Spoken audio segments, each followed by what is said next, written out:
নবী সাল্লাল্লাহু আলাইহি ওয়াসাল্লাম বলেছেন চোখের বদনজর এমন সত্য যে একটা উটকে এই রান্নার ডেকচির মধ্যে ঢুকাই ফেলতে পারে। মানে একটা উট খুব সুন্দর ভালো, আপনি দেখছেন মাশাআল্লাহ বলেন নাই, নজর লেগেছে, উটটা মারা গেছে দেন তারপর তাকে জবাই করে খেয়ে ফেলতে হয়েছে। একজন সাহাবী গোসল করছিলেন, গোসল, এটা হাদিস সহিহ, এই আলেম ওলামা যারা আছেন তারা জানেন যে এই হাদিস সহিহ। একজন সাহাবী গোসল করছেন, তার গায়ের চামড়াটা খুব সুন্দর ছিল, একদম স্কিনটা অনেক সুন্দর থাকে না এমন কিছু মানুষ।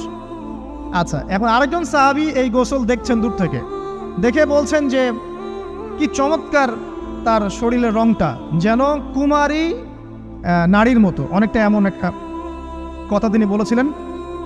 সাথে সাথে এই সাহাবী অজ্ঞান হয়ে পড়ে গেছে। কোন সাহাবী? যিনি গোসল করছিলেন। এটার আপনি কোনো ব্যাখ্যা দিতে পারবেন না, তো এখানে কোনো সায়েন্স দিয়ে বা মেডিকেল সায়েন্স দিয়ে আপনি কোনো ব্যাখ্যা করতে পারবেন না। একটা ব্যাখ্যা দিতে পারেন, কিন্তু কেন সেটা হলো সেটা আপনি অ্যান্সার খুঁজে পাবেন না।